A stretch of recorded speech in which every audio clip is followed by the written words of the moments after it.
அத்தானி வாழ வைக்கிறாங்க, அவங்களுக்கு வாரா கடன் இருக்குது, அந்த வாரா கடனை தள்ளுபடி பண்ணுறாங்க. ஆனால் தேசிய பேரிடர் சொல் அறிவிக்கிறது அவங்களுக்கு துப்பு இல்லை. யார் யார் ரவுடிசம் பண்ணிட்டு இருந்தாலும் அவங்க தான் பாதி பேர் இப்போ தமிழ்நாடு பிஜேபியில் இருக்காங்க.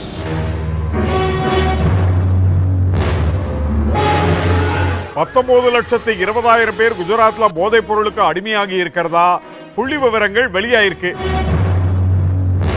ஜம்மாடியோ குஜராத் மாடல் தலை சுத்த வைக்குதுங்க. அதே போல் இவங்களுக்கு சாதகமாக வந்து அவங்க ஆட்சி செய்யக்கூடிய மாநிலங்களில் பண்ணுறாங்க. அப்போது ஒரு மாற்றாந்தாய் மனப்போக்கு தான் அவங்க பண்ணுறாங்க. வேறு நார்த் சைடில் இருந்துன்னா அவங்க ஃபஸ்ட்டு இங்கே 100 கோடி கொடுக்கணும், 500 கோடி கொடுக்குறாங்க. பிறப்பால் தமிழனாக இருக்கலாம், அவங்களுடைய செயலால் அப்படி தெரியல. பிரதமர் வந்து ராகுல் காந்தி வரலாங்க, ராகுல் காந்தி வரணும். அடுத்து இப்போ பிரதமர் வந்து ராகுல் காந்தி நல்லாயிருக்கும்.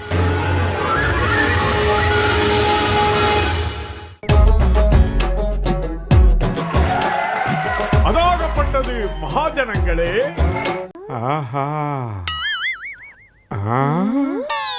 சார் நல்ல கேக்கு தான், சந்தேகமே எல்லாம் வாங்கிட்டு போங்க.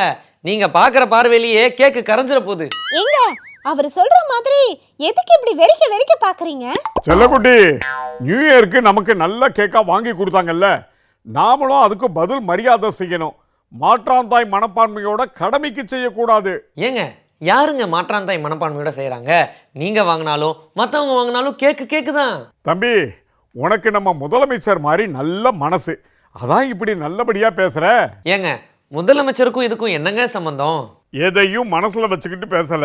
நம்ம முதலமைச்சர் கட்சி வேறுபாட்டை பார்க்காம கேப்டன் விஜயகாந்த் அவர்களுடைய இறுதி அஞ்சலிக்கு சிறப்பான ஏற்பாட்டை பண்ணி கொடுத்தார்ல, அதை பத்தி சொன்னேன். தேமுதிக அலுவலகத்திலேயே கேப்டன் விஜயகாந்த் அவர்களுடைய உடலை நல்லடக்கம் பண்றதுக்கு மாநகராட்சி அனுமதி கொடுத்துச்சு. அதை பத்தி சொல்றீங்களா?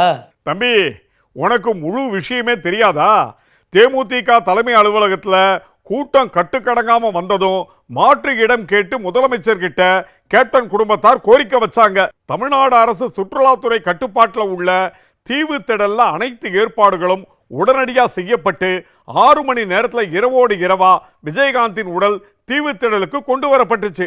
சென்னை மாநகராட்சி ஆணையர் ஜே ராதாகிருஷ்ணன், மாநகர காவல் ஆணையர் உள்ளிட்ட அதிகாரிகளோட ஆலோசிச்சு தேவையான அனைத்து ஏற்பாடுகளையும் முன்னால நின்று செஞ்சு கொடுத்தாரு நம்ம முதலமைச்சர். ஆமாங்க, நீங்க சொல்றது கரெக்ட் தான். அஞ்சலி செலுத்த வந்த முக்கிய பிரமுகர்களுக்கு உரிய பாதுகாப்பு அளிக்கப்பட்டுச்சு. அதுக்கப்புறம் விஜயகாந்தின் உடல் தீவுத்திடல்ல இருந்து கோயம்பேட்ல உள்ள தேமுதிக அலுவலகத்துக்கு இறுதி ஊர்வலமா எடுத்துட்டு வரப்பட்டப்பையும் அவரது உடல் நல்லடக்கம் செய்யப்பட்டப்பவும் டிஜிபி மாநகர காவல் ஆணையருக்கு முதல்வர் பிறப்பித்த உத்தரவின் காரணமா சுமார் 5000க்கும் மேற்பட்ட போலீசார் வழி முழுக்க பாதுகாப்பு பணியில ஈடுபட்டிருந்தாங்க.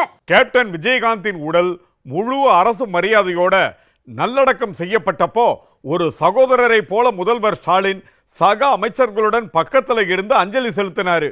விஜயகாந்தின் உடல் ஊர்வலமா எடுத்து வரப்பட்ட வாகனத்துக்கான மலர் அலங்கார செலவை மாநகராட்சி நிர்வாகம் ஏத்துக்குச்சு. இதுவும் முக்கியமான விஷயம். முதல்வர் ஸ்டாலின் அவர்களுடைய அப்பா முன்னாள் முதல்வருமான கலைஞர் அவர்கள் இறந்தப்ப அண்ணா நினைவிடத்துக்கு பக்கத்துல அவர் அடக்கம் பண்றதுல நிறைய இடையூறுகள் வந்துச்சு. அதை மனசுல வச்சுக்கிட்டு மாற்று கட்சியை சேர்ந்தவரா இருந்தாலும் அவங்களுக்கு அந்த கவலை இல்லாம பாத்துக்கிட்டாரு. அதைத்தான் தம்பி ஆரம்பத்திலேயே நான் சொல்ல வந்தேன். நீங்க என்னங்க சொல்றது? பிரேமலதா விஜயகாந்த் அவர்களே முதலமைச்சருக்கு நன்றி சொல்லியிருக்காங்க. தமிழக அரசிடம் நேரடியாக பேசி உடனடியாக முதலமைச்சர் ஸ்டாலின் அவர்கள் தீவு திடலில் நமக்கு இடம் ஒதுக்கி கொடுத்து அனைத்து வசதிகளையும் செய்து கொடுத்து நம்ம தலைவருடைய இறுதி பயணத்திற்கு எல்லா விதத்திலும் நமக்கு உதவி செய்த தமிழக அரசுக்கும் முதலமைச்சர் ஸ்டாலின் அவர்களுக்கும் உதயாநிதி அவர்களுக்கும் அனைத்து அமைச்சர்களுக்கும் முதலில் தேசிய முற்போக்கு திராவிட கழகத்தின் சார்பாக நன்றிகளை தெரிவிச்சுக்கிறோம். இந்த மாதிரி கட்சி பாகுபாடு, ஜாதி மத பாகுபாடு பார்க்காத தலைவர்கள் நாட்டாண்டா நல்லா தான் இருக்கும். இந்தியா கூட்டணி அதற்கான ஏற்பாட்டை தான் பார்த்துட்டு வருது. ஆனா பிரதமர் வேட்பாளர் யாருன்னு இன்னும் முடிவு பண்ணலையே. தம்பி, அது சரியான நேரத்துல சரியான முடிவாக இருக்கும். எதுக்கு இப்ப அவசரப்படுறீங்க? ராகுல் காந்தி அவர்கள் பிரதமரா வரணுங்கிறது பலரோட எதிர்பார்ப்பா இருக்கு. ஏற்கனவே அவர் நடத்துற பாரத் ஜோடோ யாத்திரை, திரும்பவும் நடத்த போற பாரத் நியாய் யாத்திரை, இதெல்லாம் நாட்டு மக்கள் மத்தியில பெரிய எழுச்சியை ஏற்படுத்தவும் போகுது. நீ சொல்றது கரெக்ட் தான் செல்லம். இத மனசுல வச்சுதான் பல தலைவர்கள் கருத்து சொல்றாங்க. அதுல கர்நாடக முதலமைச்சர் சித்தராமையாவும் ஒருத்தர். அப்படியா? சித்தராமையா என்னங்க சொல்லியிருக்காரு?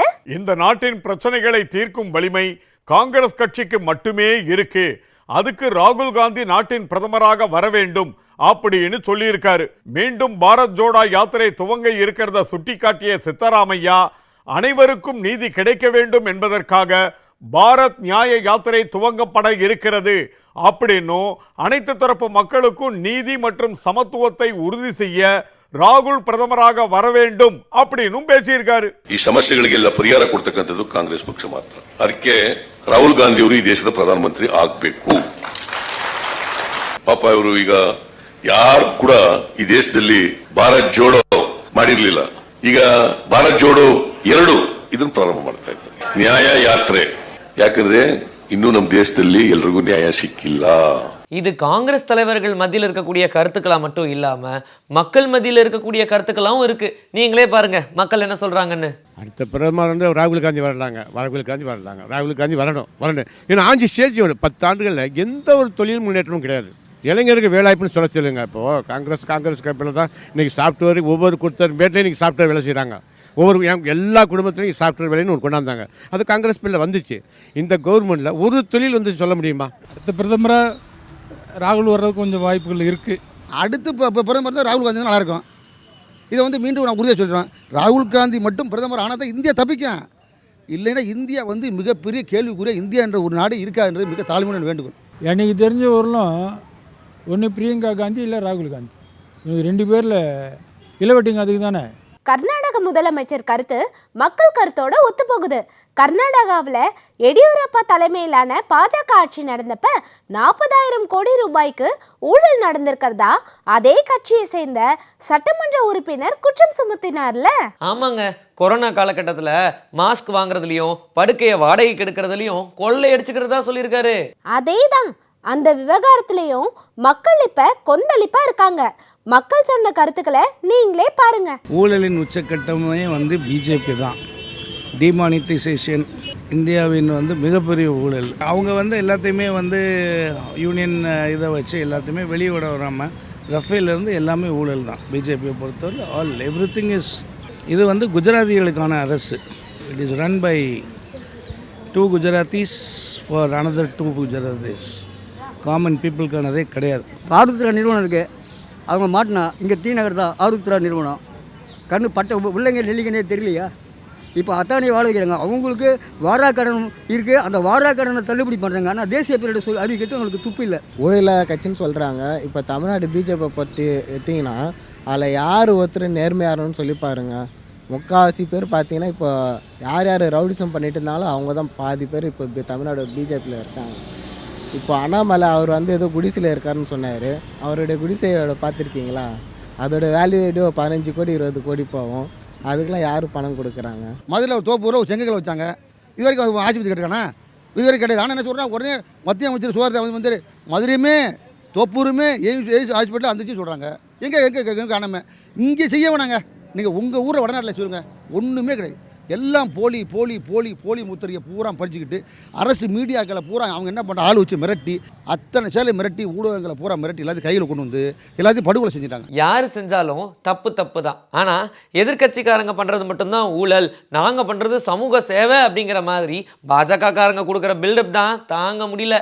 ஆமாம் தம்பி, இதுக்கு குஜராத்தில் நடக்கிற கூத்தும் ஒரு காரணம். குஜராத்தில் கூத்து நடக்குதா? ஆமாம் தம்பி, காந்தி பிறந்த மண்ணு இப்ப போதை பொருளோட சொர்க்கபுரி ஆயிடுச்சு. குஜராத்தில் புழங்குற போதை பொருள்னால ஏற்கனவே பல குற்றச்சாட்டுகள் வந்துகிட்டே இருந்துச்சு. குஜராத் மாடல்னு சொல்லியே ஆட்சிக்கு வந்தாங்க. இப்போ குஜராத் போதை பொருளுடைய சொர்க்கபுரி ஆயிடுச்சு. இதுதான் குஜராத் மாடலா? ஆமா தம்பி, 19,20,000 பேர் குஜராத்ல போதை பொருளுக்கு அடிமையாகி இருக்கிறதா புள்ளி விவரங்கள் வெளியாயிருக்கு. அதுல அதானியோட தொடர்பும் இருக்கிறதா சொல்லப்படுது. அது மட்டும் இல்லாம குஜராத்தின் 1600 கிலோமீட்டர் நீளமுள்ள மிக நீண்ட கடற்கரையே போதைப் பொருள் கடத்தலுக்கு வாய்ப்பா அமைஞ்சிருக்கு. இங்குள்ள துறைமுகங்களின் மூலமா தான் போதைப் பொருட்கள் பெருமளவு கடத்தப்படுகின்றன. இந்த போதைப் பொருள் கடத்தல் விவகாரங்கள் மத்திய அரசுக்கு எதிரான பிரச்சாரமாக இப்ப எழுந்திருக்கு. குஜராத்ல கடந்த 2021 செப்டம்பர் 16ஆம் தேதி பெரும் தொழிலதிபர் அதானிக்கு சொந்தமான முந்த்ரா துறைமுகத்தில் சுமார் 21,000 கோடி ரூபாய் மதிப்பிலான 3000 கிலோ ஹெராயின் போதைப் பொருள் பிடிபட்டது. இந்திய வரலாற்றிலேயே ஒரே சம்பவத்தில் இவ்வளவு பெரிய அளவில் போதைப் பொருள் பிடிபட்டிருப்பது இதுவே முதல் முறை. இந்த ஹெராயின் தாலிபான்கள் ஆட்சியில் இருக்கும் ஆப்கானிஸ்தானத்திலிருந்து டால்கம் பவுடரில் மிக்சிங் செய்து திருட்டுத்தனமாக ஏற்றுமதி செய்யப்பட்டிருந்தது கண்டுபிடிக்கப்பட்டது. இதே மாதிரி கடந்த 2022 மே மாதத்தில் அதே அதானியின் முந்த்ரா துறைமுகத்தில் ரூபாய் 500 கோடி மதிப்புள்ள 56 கிலோ எடை கொண்ட கொக்கைன் போதைப் பொருளை வருவாய் புலனாய்வு பிரிவினர் பறிமுதல் செஞ்சாங்க. குஜராத் மாநிலத்தோட ராஜ்கோட் நகருக்கு பக்கத்துல இருக்கிற மிதிரோகர் கடற்கரை கிராமத்துல 800 கோடி ரூபாய் மதிப்பிலான போதைப் பொருள் சிதறி கிடந்ததா கூட செய்தியில படிச்சனே. அது மட்டும் இல்ல, கடந்த 2018 முதல் 2022 வரை இந்தியாவிலேயே வேறு எந்த மாநிலத்திலும் இல்லாத அளவுக்கு 93,691 கிலோ போதைப் பொருள் குஜராத் மாநிலத்தில் கைப்பற்றப்பட்டிருப்பதா தெரிய வந்திருக்கு. ஜம்மாடியோ, குஜராத் மாடல் தலை சுத்த வைக்குதுங்க. இன்னும் சொல்றேன் கேளு தம்பி. இதுல குறிப்பா 2022 வருஷம் நாடு முழுக்க 71 கிலோ கொக்கைன் பறிமுதல் செய்யப்பட்டுச்சு. இதுல 39 கிலோ குஜராத் மாநிலத்திலிருந்து மட்டும்தான் கைப்பற்றப்பட்டிருக்கு. நம்ம நாட்டோட நிலைமை ரொம்ப மோசமா போய்கிட்டு இருக்குங்க. இதுல அவங்களுக்கு முக்கியமான பிரச்சனை, ராமர் கோயில் கும்பாபிஷேகத்துக்கு சோனியா காந்தி அவர்கள் வருவாங்களா மாட்டாங்களா? ஒருவேளை அவங்க வரலனா அதை வச்சு எப்படி அரசியல் பண்ணலாங்கிறதான். அதுக்கும் தான் முறையான விளக்கம் கொடுக்கப்பட்டிருக்கே. அயோத்தி ராமர் கோயில் கும்பாபிஷேகத்துக்கு காங்கிரஸ் தலைவர் மல்லிகார்ஜுன கார்கேயும் மூத்த தலைவர் சோனியா காந்தியும் அழைக்கப்பட்டிருக்கிறாங்க அப்படின்னும் அவர்கள் செல்வது குறித்து உரிய நேரத்தில் தெரிவிக்கப்படும் காங்கிரஸ் செய்தி தொடர்பு பொதுச் செயலாளர் ஜெயராம் ரமேஷ் அவர்கள் சொல்லியிருக்காரே. ஆமாங்க, இவங்க மழை வெள்ளத்துல பாதிக்கப்பட்ட மக்களுக்கு உதவி பண்ணாம அதை வச்சு அரசியல் தான் பண்ணுவாங்க. ஆன்மீகத்திலையும் அப்போ அரசியல் தானே பண்ணுவாங்க. ஆனா முதலமைச்சர் ஸ்டாலின் அவர்கள் மழை வெள்ளத்தால் பாதிக்கப்பட்ட மாவட்ட மக்களுக்கு சேதமடைந்த வீடுகள் உள்ளிட்ட பிரச்சனைகளை சரி செய்யறதுக்கு 1000 கோடி ரூபாய் மதிப்புல நிவாரண தொகுப்பு வழங்கப்படும்னு அறிவிச்சிருக்காரு. மத்திய அரசாங்கம் இதை தேசிய பேரிடராகவும் அறிவிக்கல, கூடுதல் நிதியும் மத்திய அரசாங்கத்துக்கிட்ட இருந்து கிடைக்கல. இதை பத்தி மக்கள் என்ன கருத்துக்கள் சொல்றாங்க நீங்களே பாருங்க. இந்த பேரிடருக்கு கண்டிப்பாக எல்லாருக்கும் கொடுத்து தான் ஆகணும். கவர்மெண்ட்டுக்கு இவங்க கொடுக்க மாட்டேன்னு சொல்கிறது மகா தப்பு. அது அதாவது அவங்க நிதி மினிஸ்டர் இருந்தால் கூட அது சொல்வதற்கான அதிகாரமும் உரிமை அவங்களுக்கு கிடையாது. தேசிய பேரிடர் அந்த இது இருக்குது பார்த்தீங்களா, அவங்களுக்கு தான் இருக்குது. அது தப்புங்க, அவங்க சொன்னது தப்பு. கவர்மெண்ட் ஆஃப் இந்தியா தான் அதை கொடுக்கணும். வெட்கக்கேடான செயல். நம்ம நாட்டில் இருந்து தமிழ்நாட்டில் இருந்துன்னு அங்கேருந்து இவ்வளோ பேர் கஷ்டப்படுறாங்க. எவ்வளோ கண்ணுக்கு அவங்க பால் தண்ணி எதுவுமே சாப்பாடு எதுவுமே இல்லாமல் இவ்வளோ கஷ்டப்பட்டு எல்லாமே இழப்பு எழுந்து கட்சியில் நம்ம தமிழ்நாட்டுக்கு அவங்க கொடுக்காத இருக்குது. அதே வேறு ஸ்டேட்டு எதாவது இருந்தால் அவங்க ஃபஸ்ட்டு அதை பண்ணுவாங்கல்ல. அதே போல் இவங்களுக்கு சாதகமாக அவங்க ஆட்சி செய்யக்கூடிய மாநிலங்களில் பண்ணுறாங்க. மோடி பிறந்தநாள் வந்தாங்க, அங்கே நிர்மலா சீதாராமன் அதுக்கேற்ற மாதிரி சில விஷயம் பண்ணுறாங்க. அப்போது ஒரு மாற்றாந்தாய் மனப்போக்கு தான் அவங்க பண்ணுறாங்க. நிர்மலா சீதாராமன் அவங்களுக்கு எப்போதுமே தமிழ்நாடும் தமிழ்நாட்டு மக்கள் மேலேயும் எப்போதுமே ஒரு வெறுப்பு உண்டு. மெயினாக ஒக்கி புயல் வந்திருக்கும் போதும் அப்படி தான். தமிழகத்திலே பார்த்தீங்கன்னா வட தமிழகம் தென் தமிழகம் பாதிக்கு மேலே உங்களுக்கு பாதிப்பு ஏற்பட்டுருச்சு. அப்படிங்கிறப்போ நீங்கள் அவங்க இது ஒரு பேரிட அறிவித்து பணம் கொடுக்க தான் செய்யணும். இவங்க மக்களுக்கு தானே கொடுக்குறாங்க. வேறு நார்த்து சைடில் இருந்துன்னா அவங்க ஃபஸ்ட்டு இங்கே 100 கோடி கொடுக்கணும், 500 கோடி கொடுக்குறாங்க. அப்போ இந்த தமிழ்நாடு மட்டும் என்ன பாவம் பண்ணுச்சு? தமிழ்நாட்டை சேர்ந்தவங்கன்னு நீங்கள் சொல்கிறீங்க, எங்களுக்கு அப்படி தெரியல. பிறப்பால் தமிழனாக இருக்கலாம், அவங்களுடைய செயலால் அப்படி தெரியல. இங்கே தூத்துக்குடியில் அவ்வளோ பெரிய பேரிடர், அவ்வளோ பெரிய பெரிய ரொம்ப கஷ்டமான நான் தூத்துக்குடியில் தான் வாடுறேன். மிடில் கிளாஸ் பீப்புளிலேருந்து எல்லாத்துக்குமே பாதிப்பு. இப்போ பாதிக்கப்பட்டவங்க சென்னையிலே உங்களுக்கே தெரியும். இதை இப்போ எனக்கே பார்த்தீங்கன்னா தென் தமிழகம் தான் அவ்வளோ பாதிப்பு ஏற்பட்டு இன்னும் பாதி பேர் வாழ்வாதாரமே இல்லாமல் இருக்கிறாங்க. அப்படிங்கிறப்போ அவங்க தேசிய பேரிட அறிவித்து கொடுக்கணும் தான். முதல்ல பார்க்காம சொன்னது அது ஆணவத்தின் உச்சக்கட்டம். அது தமிழ்நாடும் தமிழ்நாடு மக்களும் அவங்களுக்கு என்றைக்குமே வெறுப்பு தான். ஆமாம் தம்பி, மக்கள் கடும் கோபத்தில் இருக்காங்க. இன்னொரு விஷயம் சொல்கிறேன் கேளுங்க. நம்ம ஆளுநர் ரவி முதலமைச்சர் ஸ்டாலின் அவர்களை சந்திச்சு பேசியிருக்காரு, கவனிச்சிங்களா? ஆமாங்க, ஆளுநர் முதலமைச்சரோட கலந்து பேசி சுமூகமா நடந்துக்கணும்னு உச்சநீதிமன்றம் அறிவுறுத்தி இருந்துச்சு. அந்த அடிப்படையில தான் இன்னைக்கு சந்திப்பு நடந்திருக்கு. சரிங்க, கேக் ரொம்ப நேரமா வெளியே இருக்கு, அது உருகி ஊத்துறதுக்குள்ள கேக்க பார்சல் பண்ண சொல்லிடுறேன். தம்பி, பார்சல் எல்லாம் வேண்டாம். எங்களுக்கு கேக் கொடுத்தாருன்னு சொன்னல, அவருக்கு சக்கரை வியாதிப்பா. அப்புறம் ஏன் கேக்க முழுங்குற மாதிரி பார்த்துட்டு இருந்தீங்க? அது தம்பி, எனக்கும் சக்கரை வியாதி இருக்கு, கேக்கே சாப்பிட முடியாது. அதான் ஒவ்வொரு கடையா போய் ரொம்ப நேரம் எல்லா கேக்கையும் பார்த்து பார்த்து என் ஆசையை தீர்த்துக்கிறேன். ரொம்ப ஷாக் ஆகாதீங்க. Happy new year. அதாகப்பட்டது மகாஜனங்களே.